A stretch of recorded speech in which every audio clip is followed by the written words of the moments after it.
Welcome to Power Women of the Trades podcast. This show is all about breaking barriers and changing the game.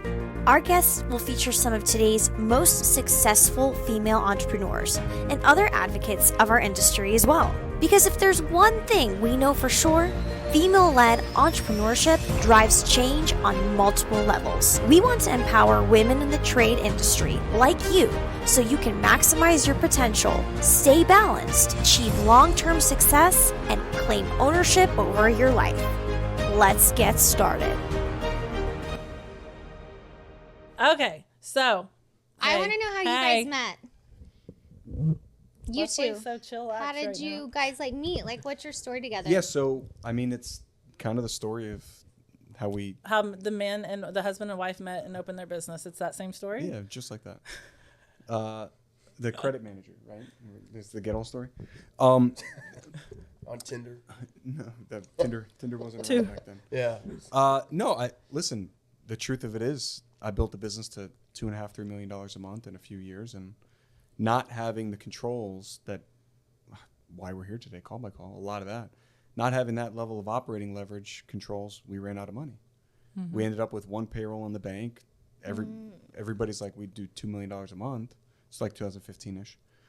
And over $2 million a month, where's all the money, right? And we were always tight because we didn't have the margin we should have had. We were always tighter than we should be, and then the balance sheet would carry some AR. And I'd hired a CFO. And I found out that he was doing some shady stuff. And at the time, see, that's where social media, like in Texas world, right? Like right around the time, if I remember right from our early messages, Texas, right around the time Texas was really getting going, social media was just kind of starting to build the beat. And you... Build the beat how? Are you saying branding wise or within our circle of information and growing our businesses? Like network as an industry, yeah. like taking what would be the best practice group 5 years ago, you go to the industry events and putting that in the palm of your hand. So that's how YouTube. Okay, gotcha. No. Let me connect the dots. Okay. So we ran out of money, and I found out my CFO was doing some disingenuous stuff. I won't call it what it is, but he was disingenuous. And at the same time, because I had so much, CNBC had just came out and filmed at my business, right, for a week. And I had all this positive press notoriety. I got invited to this event at Google where Ken and Landon were. And Google sat Ken and Landon and I next to each other. And Ken sits down next to me. And if you have spent time with Ken, Wait, what year was this? 15-ish. Okay. Ken nudges me and he goes, "Hey, you're the YouTube guy, huh?" So if you've ever spent time with Ken, are you famous on YouTube? No, but it was at the time that was social media, right? Yeah. You didn't know what you were watching; you just had it in the palm of your hand. Yeah. And so I told him I'd recently hired the CFO, and I found out this disingenuity, if that's a word. And he said, "Well, you probably don't need that guy because I fired him 3 times. Oh shoot! And if you need help, call me and I'll help you." And then 2 weeks later, I called him and he said, "You got to talk to Landon."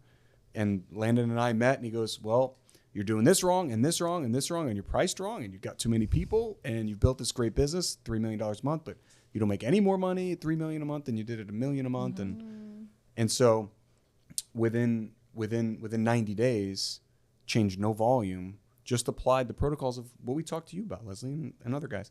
We applied that same protocol, and I went from break even to $1 million in profit in 3 months. In 1 month. So would you say Landon was kind of a mentor to you? Is that where we're headed? Have we ever established that? Sounds like it. Are we gonna lay the stake? We like to get into the emotional part of all of these deals. That's what we. I want to know if I think we can stake that claim here. Yeah. Okay, yeah, it's on record. We haven't. It hasn't been established, but you just did it. Well, you won't look at him while you admit that. I'm just curious. They're not gonna hold hands next. I just want to know. It's context. Context matters. So we're here to talk about call by call, but I think that I have an interesting perspective to this story that I can share. Am I allowed to share? Do you care if I share? So when you're talking about, glad I answered. Yeah. I wasn't gonna let you. Ahead. It didn't really matter what you said. Actually, it didn't actually matter what you said. So when I think about the industry in 2015, 2016, the social media groups coming around, the names that that have come up and come down We and weren't even disappeared. around in You guys weren't around 2015. because, but Well, I think what has in stayed new true. construction we were. Yeah. But that's not even the same We're not thing. talking about. This isn't a story of traumas right now. We're not talking about Can be. traumas. Can be. But sometimes I wish we could go back to those early days of that early group, your early group, before all the bullshit started, before the gurus started. The guru. Before Facebook got so damaging and scary for the young contractor, because I think back then, like, it was just a good place. Like, I wish we could go back to those days. And it's funny because we were walking in and Leslie's like, Lewis, what are you wearing or whatever? I'm like, this is what he wears.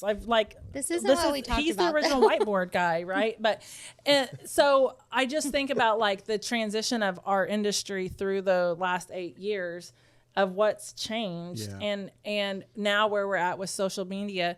And this is it's not exclusive to our industry. Like, I owned a tanning salon once too. I'm still in all the tanning salon groups. It's just as dramatic. It's just as weird I and bet there's some cutthroat. good tea in those groups. Oh, there is, but it's not, it's the same game. It's the same. Everyone has used social media to maximize themselves, but also sometimes be super harmful. And so I don't know. I was just like reminiscing through you saying that. I guess I didn't really even have anything to say besides like reminiscing of like what began. What was the beginning? Back then, what was the beginning was so powerful and just got.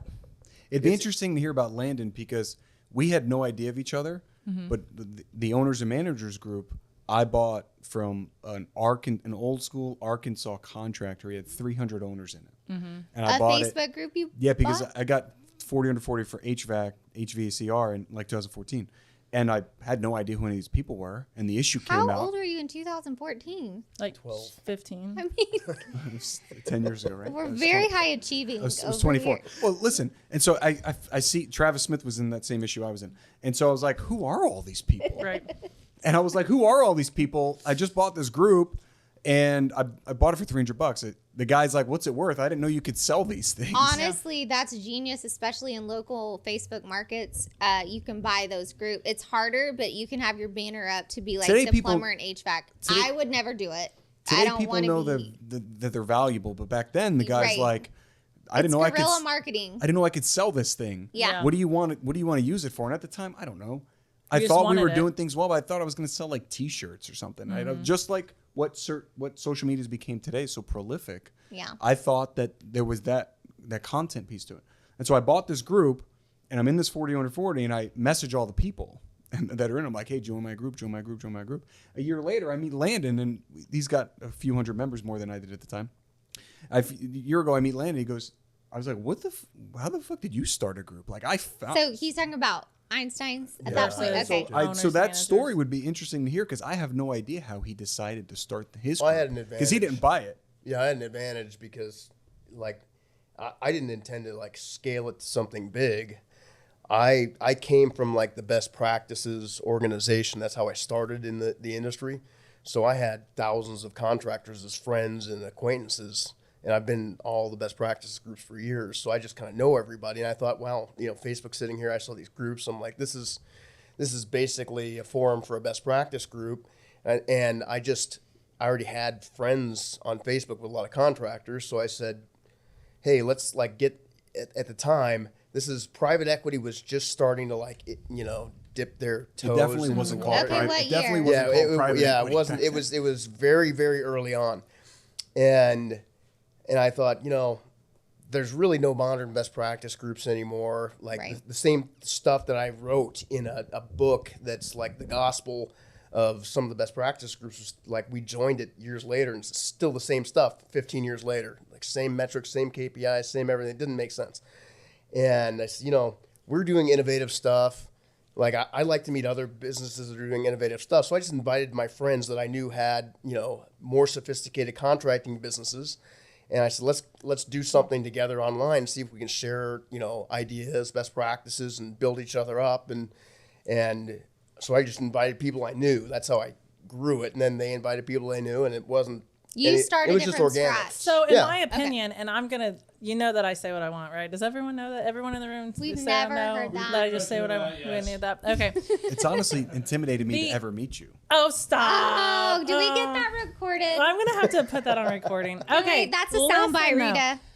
This right here is, I don't give a damn what you think, respectfully, outside of anything else. This is the original gurus. Right. Truthfully, Right. this is the original gurus. That's why we wore shirts. That's why we say what we say. It's like a joke, but not a joke. Every member, every Facebook spinoff group that came thereafter has just been a copy and paste of trying to replicate what was already there. And that is why I get And so monetize. passionate. And then to monetize off of, which, listen, we're all high achievers. Yeah. We're all hustlers. We're all trying to monetize. We're all about But that is when it capitalism. became dangerous on social media for the contractors and especially the young contractors in our space. We were just talking about this with Texas about how it's so. I'm springing this into this because I feel like it's important to say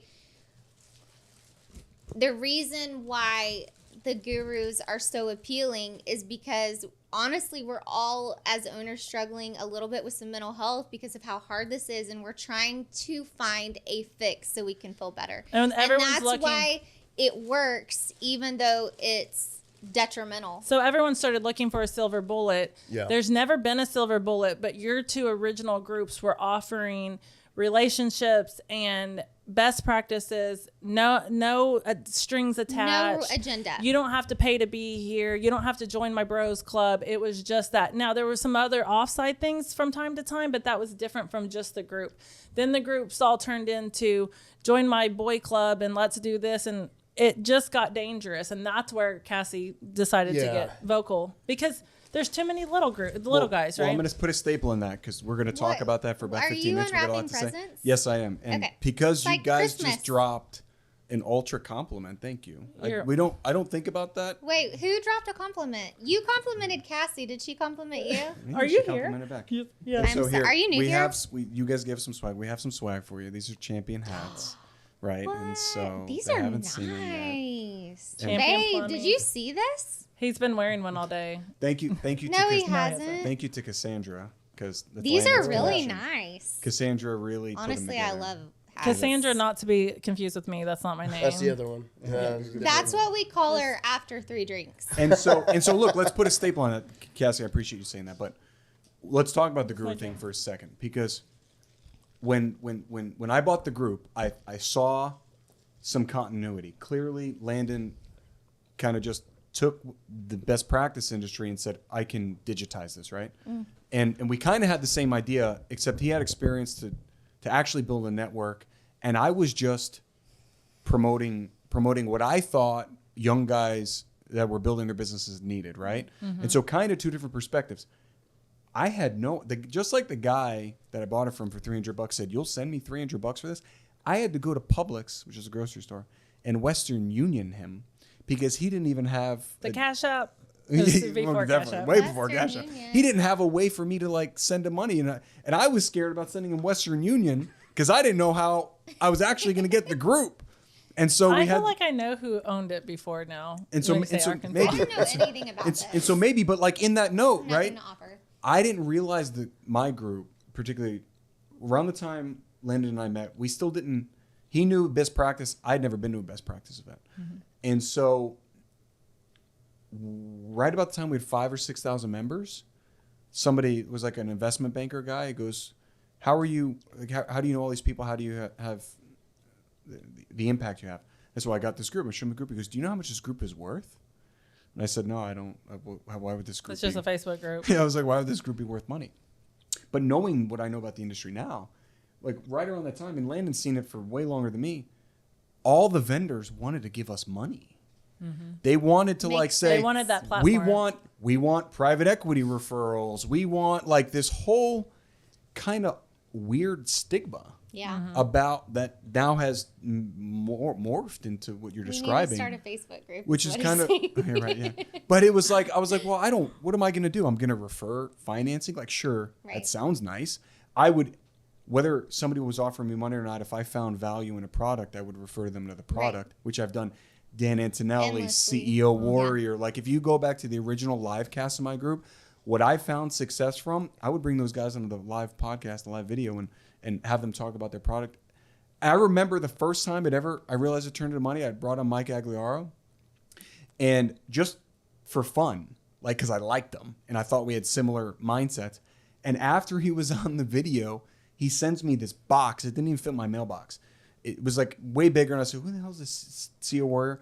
He's got a check in it and all this CEO Warrior swag. And I said, why did this guy just send me this money? And I texted him. I said, dude, thank you. I said, do I cash this? Or like, what is this? Is this a real check? Do I take this to Western Union? So like What you is a were check? the original. So we can call it gurus, but y'all were the original influencers. What's your favorite? What's right. your favorite best practice group of what's out I'll let there? Landon go. I only know the people. You can pass on You questions. know. I'm gonna go Leslie back. said you can't. I'm gonna go back to the We're original live. CSG and then Airtime PSI I group don't know because what that's that is. Those are the that's where I originals. came Some of from. the originals. But I would say that everybody's got their own flavor, and they have different versions of like implementation. And I think that Nexstar is, although slightly culty a little bit.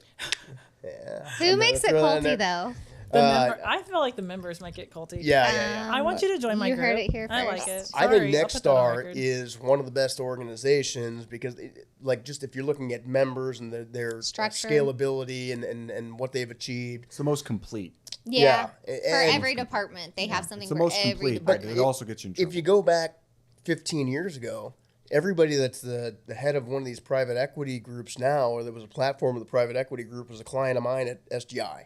Yeah. So whether it's Dave Geiger or Leland Smith or Goodrich or any of these people, that's how I got into the trade. So it just kind of evolves over time. Wyatt at Any Hour, and then he became big in Nexstar. It's so it's just kind of all. It's kind of like the groups. Like there's a lot of overlap in all of the groups. But I got to tell you this story since we're talking about the gurus and the groups.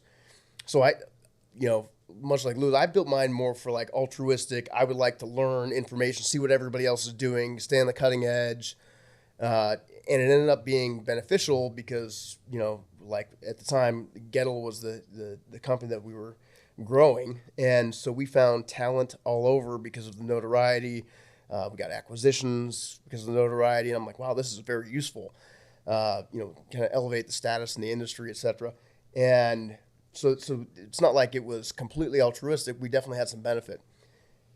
But I remember before I ever actually met Lewis in person. Oh, this is funny. Somebody- Oh, wow, you're going there. Yeah. Okay. So somebody asked me about Lewis, and I'm like, I don't Probably screenshot one of my videos. Yeah, I was like, I don't know who this Lewis guy is. So I went online, found him, and I saw his videos of him, holding the Olympic torch and climb the What are highest these mountain and all the videos? memes, I need to all find the videos. The memes. I'm glad I didn't see these. And to he's be a young honest. guy, and I'm like, oh man, this is so cheesy. This is kind of douchey, quite frankly. And I'm like, it looks like this, and he's like, oh, he's on CNBC. I'm like, oh man, What? like this guy's not a contractor. This guy's a con artist. I would avoid this guy. And I remember after probably a year or two of knowing him, becoming friends and working together, I found this, like somebody like had messaged me. I found it. I'm like, oh, and I screenshot. I'm like, look how much shit I talked about you before I met you. It's like a year before we met. He goes, it was like, hey, what do you think about this guy? Do you know him? And Landon, typical one-line Landon, right? He's like, looks like a con man. Avoid him. Listen, Man. so funny. I have so many stories about Shots that. We're fired. here for call by call management, Well, but listen, I feel like it connects. But It that's does We'll funny. get there. We'll get there. it does connect. For I didn't sure know too. any of this. I that have- you were on CNBC. 100%. Like Or I feel there's like when she videos of was you. first talking to me, she was like, and I did never call. Like, is your name Lewis? Because I have only ever called him Bruno, and so I was like Bruno, whatever. And so when I talk to her, if I've ever And he chatted, has I was Roman like, numerals behind his name. Bruno. So, Paying but attention. a lot of that stuff, like, yeah, a lot of those conversations, because whenever we knew this was going to go public, like that we were doing this chat, I expected some people to be like, what, like, well, first of all, why are you two together? Second of all, why are Cassie and Leslie getting to talk to you guys? Third of all, I literally went into my everything and started searching to see what Cassie you had Pound, said. Lewis Bruno to make sure I hadn't talked shit somewhere. Hey, funny story, I hadn't, but I had a triple check. I really did. Well, that means you were just talking shit at home. Oscar, what's the truth? No, not for real though. And I, just even It's going okay. back I to don't the hold thing. it against you. Hey, but I went back through our chats. If you go, Facebook is nice for that, right? To go back through our chats. Like I literally slid into your DMs multiple times for advice and help. What do I do here? Well, how do we do this? Me and Oscar are trying to do this. One of my conversations I went back and saw is when I was talking to you about joining Nextstar. I was like, I need a coach. You asked Lewis about joining Nextstar? We started talking because I was like, do you want to coach us? And he's like, I'm just one guy. And I'm like, oh yeah, Nextstar has 12 different things. But, How long ago was this? Well, we joined Nextstar in May of 2020. So I never knew 2.5 years so ago. this is very interesting. There's a lot of, but I feel like, again, it just comes full circle. There's Well, a look lot how of things. the reason you had the triple check if you talk shit about me is kind of been this stigma that I've dealt with since I started my business. Mm-hmm. It's frankly why I got criticized as harsh as I did. I am extraordinarily introverted, right? I'm doing this right now. You laugh, look at me and laugh. You don't but seem I'm like kind it. of, I know. But I'm kind of in You're my doing a good element, job. right? I don't leave my house. But in that regard, I'm extraordinarily introverted. So it's kind of one of those things where I can promote what I believe in. I'm very authentic. I can get behind it. I'm very boisterous. If I am certain, watch the fuck out because I'm running through the wall. But if I'm not, I kind of am a little standoffish, and it creates this polarizing effect where if you didn't know me, half the people have positive things to say, half things negative. Likewise, I went on the freaking radio, and when I was building my business, I was on the radio 1,600 times a week, and it was just boom, boom, boom, boom. So the customers didn't know me, but I'd be on the radio, and it's my voice. Hey folks, What did Bruno, you just Bruno have Home. a show where you talked about fixes for your Well, I had the home? show. No, I had the show, but from the show, I ran these spots, and I bought 2 spots an hour. I bought every spot they would allow me to buy.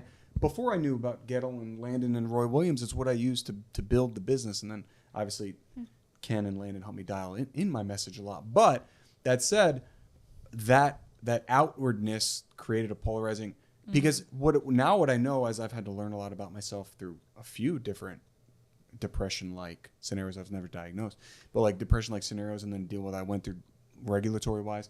Just to come out on the other side, I had to learn why it felt the way it felt. And it just comes back on ultimately when somebody doesn't know you or doesn't know it to be fact, then what they say about you says more about them than it does about you, right? Boom. And so I had to internalize that before I could really accept it, because I cared so much what people thought.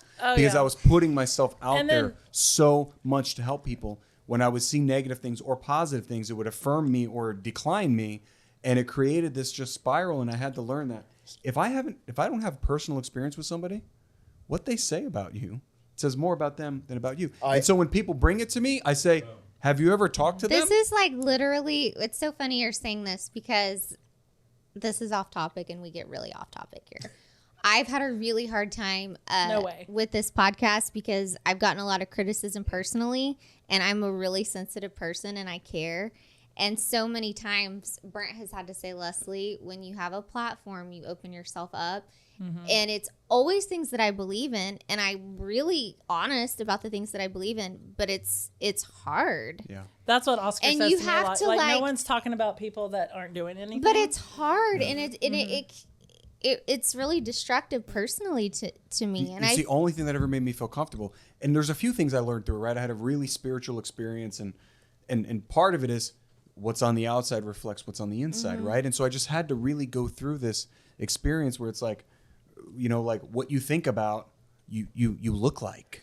I don't know. Right? I don't know if Lewis even knows this, but I saw this happening because we were friends throughout all of his challenges, and to the detriment of the people that didn't want me to be friends with him. Yeah. And so we would talk a lot, and I asked for updates all the time, and then I would screenshot. People in his group started turning against him.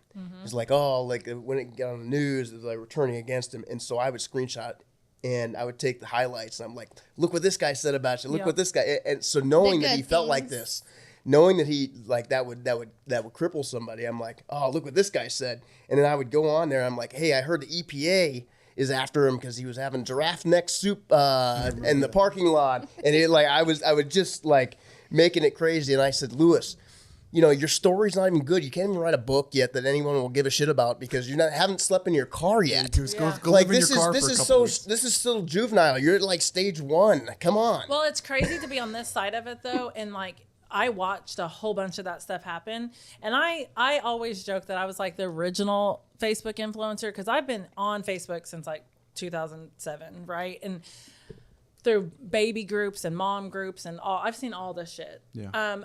Looking on this side of it, this is not even the topic of this conversation. We're not even on talking this about it. side of it, though. But This don't is tune good, out. though. Don't tune This out. matters. We'll bring it there. We're No, bringing it I there. think this is really, really This good. is really and this important. is, yeah, I This think is this really is important good. This stuff. is what people want to hear. What I can tell you from an outsider's perspective, watching all of that happen was there were a lot of people just trying to ruin you so they could, because they were trying to copy and paste what you were already doing. Yeah. And on this side of it now, I'm not going to say names. Someone's going to get pissed off and block me on Facebook.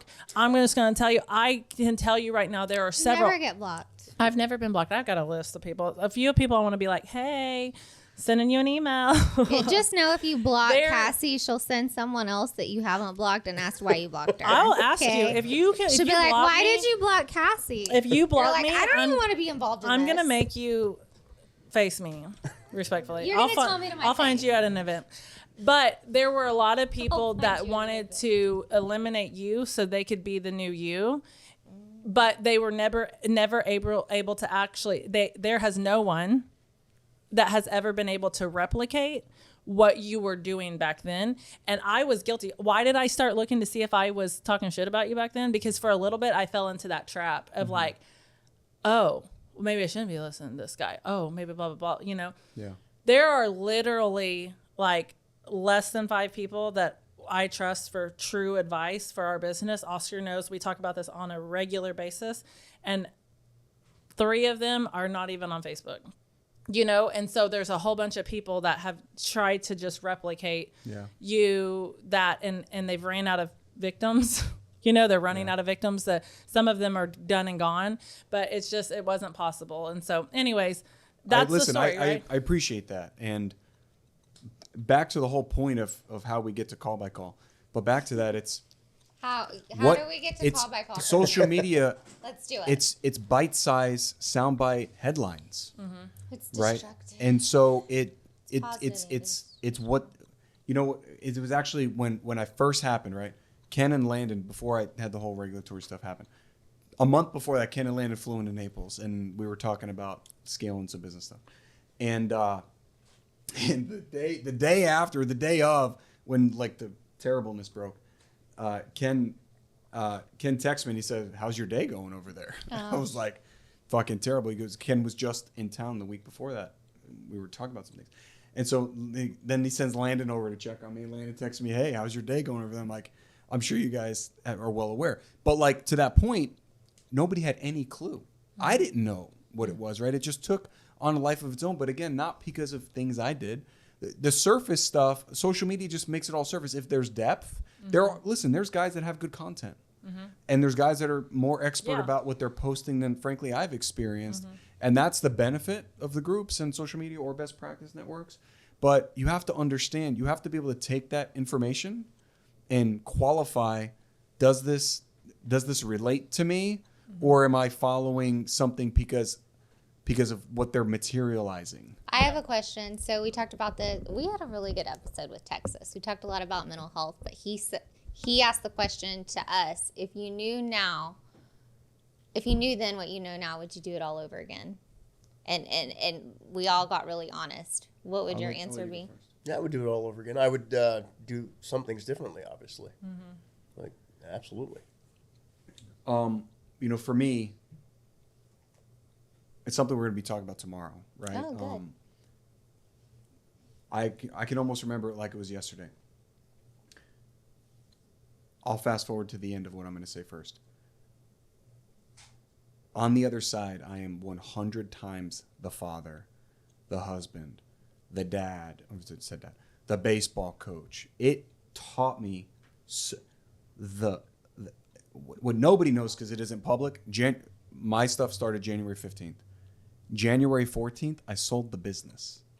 The signature pages were in my inbox at 6 o'clock. I just raised $24 million. The $24 million business value.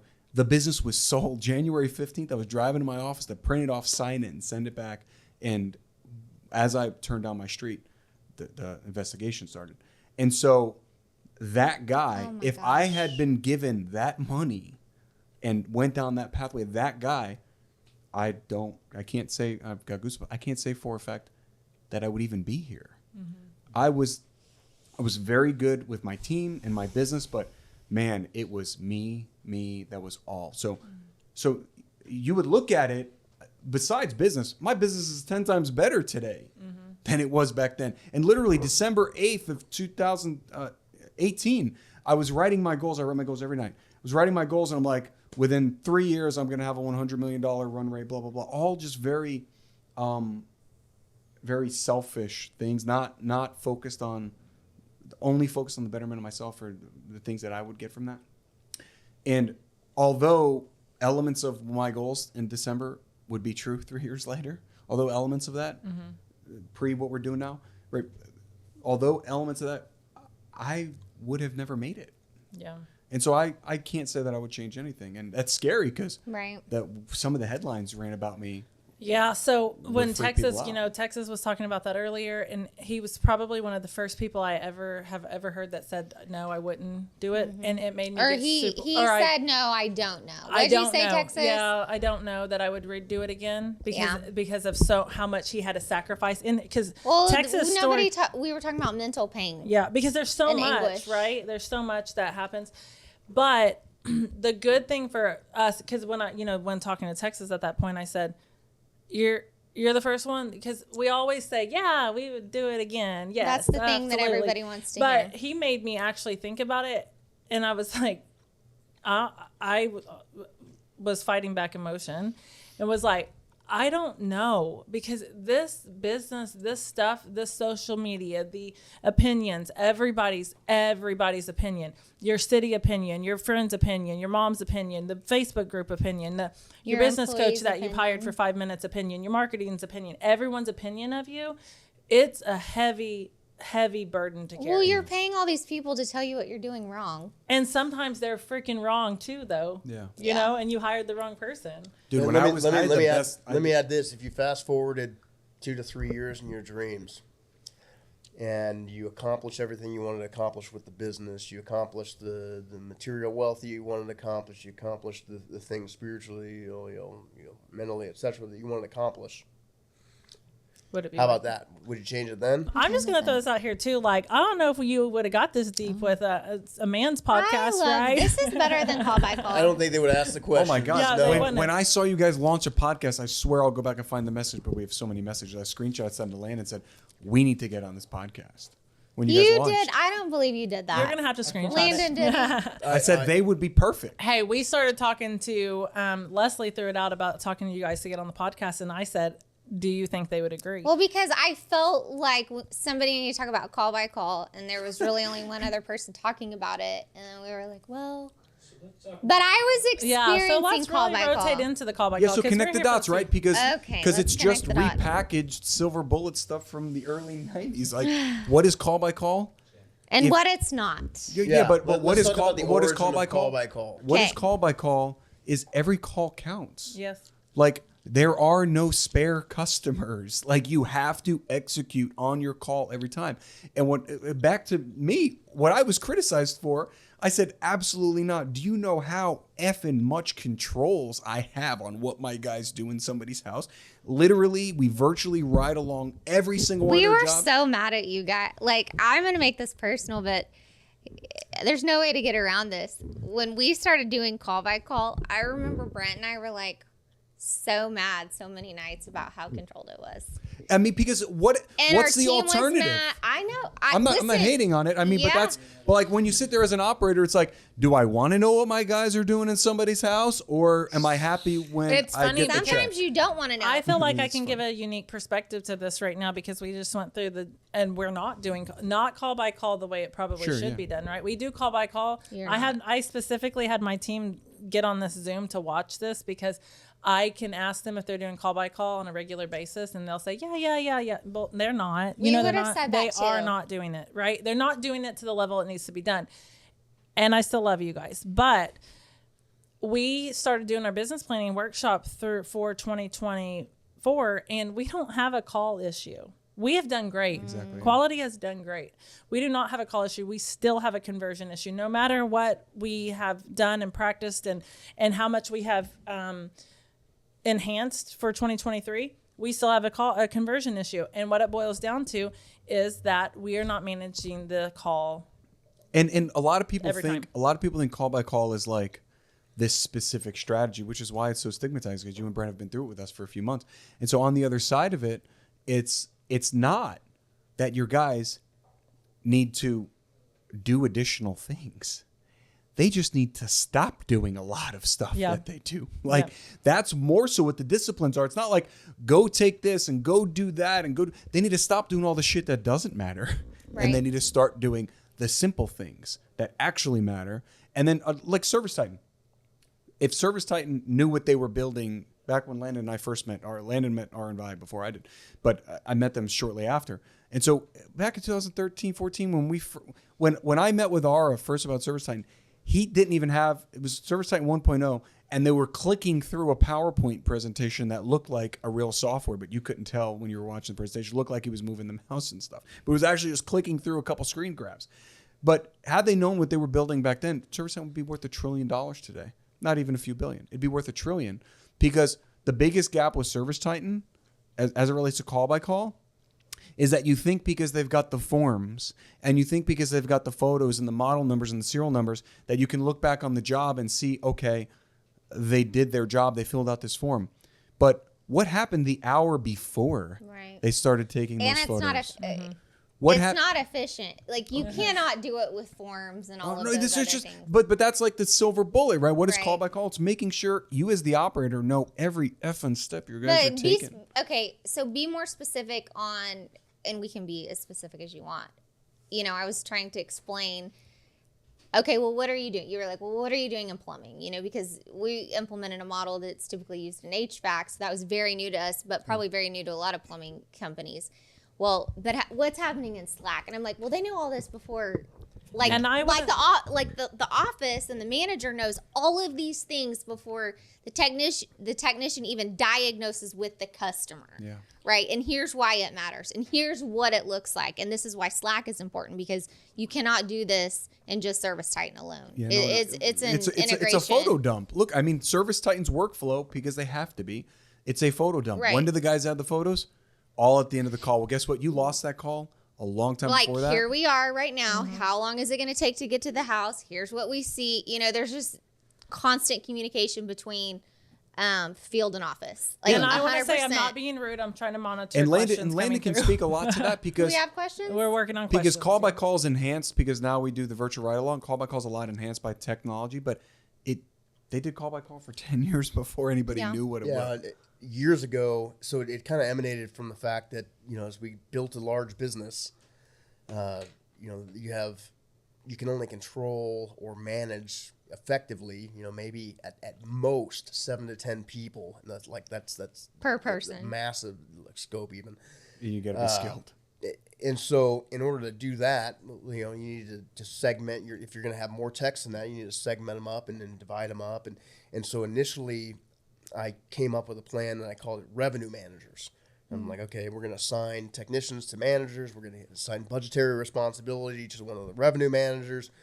And then we're going to, you know, your job is to make sure that you have the most well-trained techs that are following the right protocol and at minimum yielding this result, right? Mm-hmm. And that was the first kind of iteration of that. And technology and things have evolved over time to where, okay, now we've got, a little bit more technology where somebody can oversee more, because now we've got, your service call protocol kind of embedded into like a service titan or a CRM.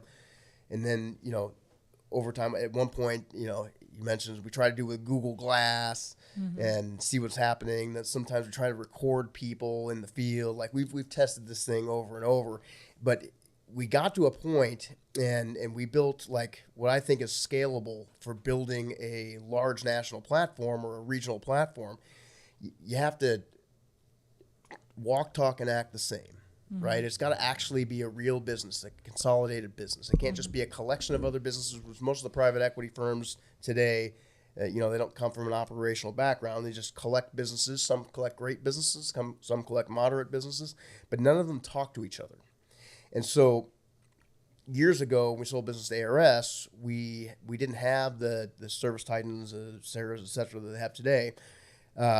We had Successware that was like embedded in your office. It was like in a closet, somewhere. It was held inside there. So I didn't have visibility into what was happening in Las Vegas and Phoenix and all these other places I wasn't. So then it was spreadsheets, right? So everybody had to fill out a spreadsheet. And then it became a nightmare. Well, yeah, then we had to verify that. And then it became we put on a URL and an access database. So everybody would go in and just do duplicate entry. And then, for years with service time, I'm like, just get rid of my duplicate entry. Can you just pull this information? It was terrible. Now we got APIs. So all of this stuff has kind of evolved over time where I can look and make sure that we're doing and talking and speaking best practices among all the businesses. Well, the call by call has evolved to a point now where we should have visibility. If I'm an owner operator or manager of a business, whether it's here or in Wisconsin, I should have visibility at any time to log into the CRM and see what's happening on that call with that technician. Chronologically, right? Because everybody says service side forms, I have that, or Sarah adding forms. All that's fine. But chronologically, you got to know, how does the customer, how does the technician introduce himself to the customer? Here's what happened. This is the interesting thing. And I could never get my and Lewis just opened my eyes to this. So we would have this metric that was off, and I'd say, hey, Las Vegas, why is your zero ticket, or why is your blended average so low? And then we were able to drill down to the technician, and we say, okay, it's these 3 technicians that are causing the problem. So what are you going to do? And all of them universally would say the same thing. It's training. Well, we're going to train them. We're going to have them ride along with somebody that's doing better, and we're going to bring them in, and we're going to teach them this, this, and this. And I said, well, what are they doing wrong in the house? What are they saying or not saying or doing or not doing in front of the customer specifically that is leading to this bad result? How can you train if you don't even know what they're doing? Yeah, and nobody can tell me. Because you can still fudge things. Then they're on their best behavior if you ride along with them. Oh, right? for sure. It's like, oh, this guy shouldn't have any problems. He knows his job, but it's not that. That'll be interesting to see how you, and I know we had talked about this, what is it called? Rilla voice? Because it gives you an actually getting to, is it audio or video? I don't know in the house. Because even with us, unless someone's riding along, there's still a blind spot there, even in between Slack. But look, I'm happy you're bringing up Rilla voice, because I talked to Travis about it the other week, and I think it's a fantastic technology advancement, right? It's just like we use virtual ride-alongs. Right. But you've been through it.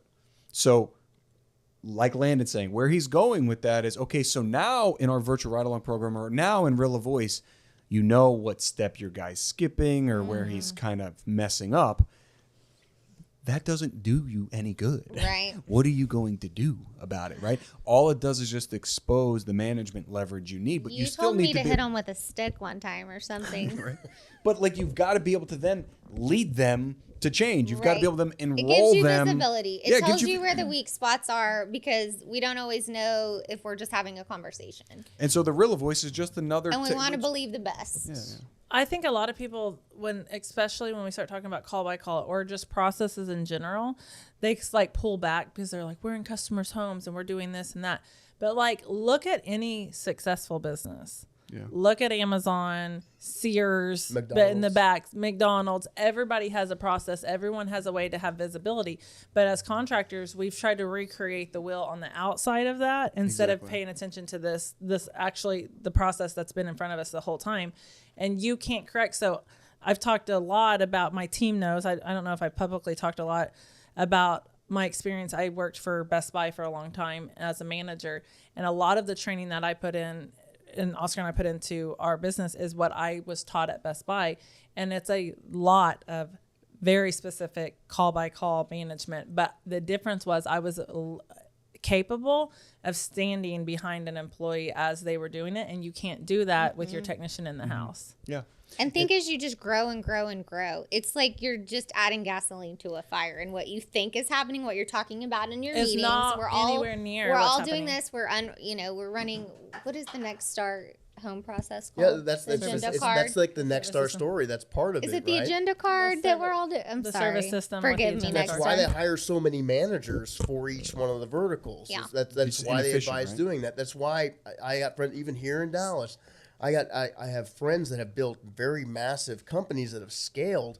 But what happens is when it's you with 3 or 4 technicians, you're watching what's happening every call. It's your money. You paid for that lead. You're going to get something out of it because you got to make payroll. So you are Right. going to maximize that call. Right. When you scale your business, you lose that visibility, and now Yes. you're relying on other people to do it. Now you're relying on people to train. And what happens is you go from your 4 technicians to your 40 technicians. Your blended average ticket per call goes from Talk about $1,400 to $700, and you wonder why you're not making any more money.